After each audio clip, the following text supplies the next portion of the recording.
Welcome back to Full Course Scootering. I apologize for being vacant lately. Vacant? Is that the right word? I've been a little bit burnt on scootering lately and I've just needed a big long break. Me and my wife has actually also started another YouTube channel. It's an outdoors YouTube channel called Malcolm Goes Outside. If you want to check that out, I'll leave a link in the description below if you want to go check it out. Sharing our adventures, going out camping, kayaking, playing with our dogs, all of that fun stuff. Now let's get into today's review. Today we're talking about the District Mythos Deck.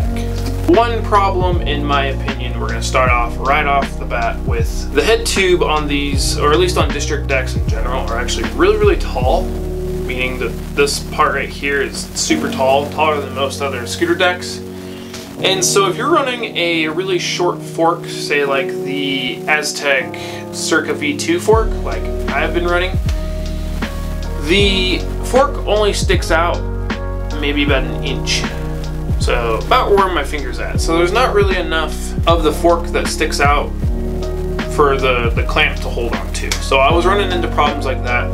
So I ended up buying a new fork, and I will do a review on that another time. I haven't ridden a District deck in a really long time. I haven't ridden a District deck probably since the V2i days. In my opinion, I feel like they have made the head tube sit a little bit flatter, in my opinion. So it makes the fork sit a little bit farther away from your deck, which will actually give you better nose blunt space. And it does have an alright amount of nose blunt space, and if you're a person that likes to do nose blunts on coping and like ledges and stuff like that, this will definitely work great for you. A lot of people have probably seen this and probably have been curious about it. This deck has a massive overcrook groove here on the front, and that thing is deep. This deck actually overcrooks very well. Probably one of the best overcrooking decks I've ever ridden. That sounds really weird to say, overcrooking decks. This deck comes 5.75 wide by 22.8 inches long. It's the only size that it comes in, but it does come in this raw color, and it does come in kind of like a gloss black color. It actually looks pretty cool. It looks like it's completely flat. It does have a couple little channel ways. It's kind of hard to see, but right here where there's no wax, there's a little kind of divot that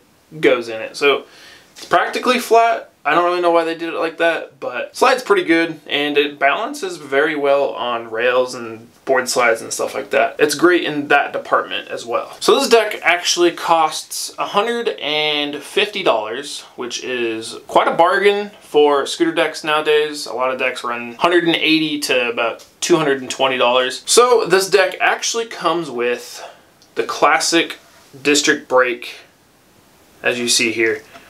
Now what's weird about District brakes is they don't actually bolt into the deck. They slide into this rubber sleeve, and then the sleeve slides in through the back of the deck into the scooter, and it stays in place. Well, this brake is very tight in there, so it's super hard to get off.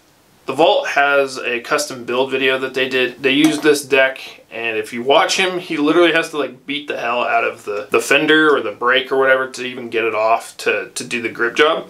Which is why I just did the square grip tape right here, because I did not want to take it off to cut around the brake and all that. But the deck also comes with a fender. Now this fender might be the ugliest fender you have ever seen.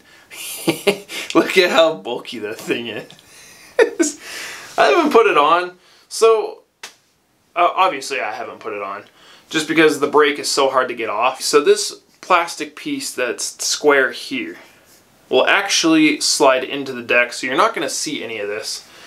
And then where this little channel way is where your axle will go through at. I don't know, maybe I'll throw it on at some point. I don't really know. It's kind of, it just looks so bulky to me that I don't know. I don't really feel like I need it. Plus, the brake that comes on the deck is actually really stiff, so I don't really see the point in even having a fender if it's really hard to even push the brake. Plus, I kind of like the nostalgia of the District brake. It's kind of brings back the old memories. That's like the one thing that District has still kept all this time, is this fender brake system.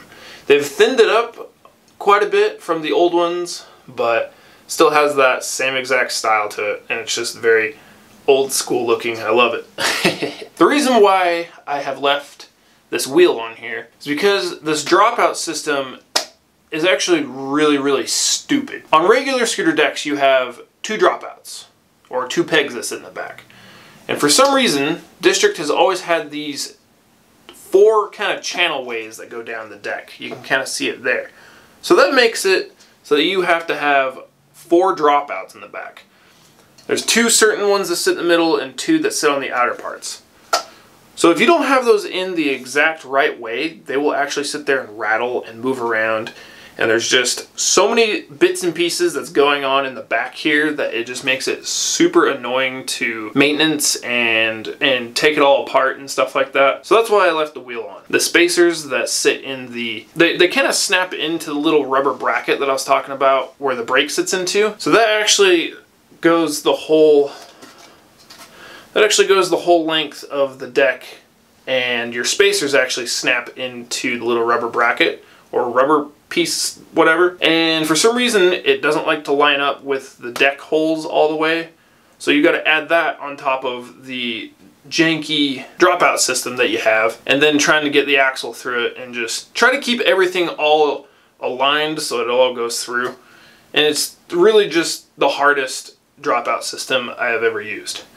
One thing, if District is watching this, listen to them. All you gotta do is where you see these little silver parts right here, you could just cut that out inside there so that one whole deck end would just fit in here, and then do the same here. It would be like cutting out that much on the inner part of the deck, and it wouldn't be even sacrificing any strength or anything like that. So I don't understand why they did that. They kind of, I think they were a little bit lazy on that. That's probably the biggest problem with this deck, is it's very tedious to try and get your axle and everything to line up. And the deck comes 3.9 pounds, which I find is actually a really good weight for the size of what it is. I mean, it's practically 23 inches long by 5.75 wide and pretty much 3.5 pounds. Other than that, I think that might be it for the review. Oh, and sorry, it does come compatible with 30mm wide wheels. It comes with the spacers. I don't know what the hell I did with the spacers right now. They're somewhere. If you are a person that likes to ride 30mm wide,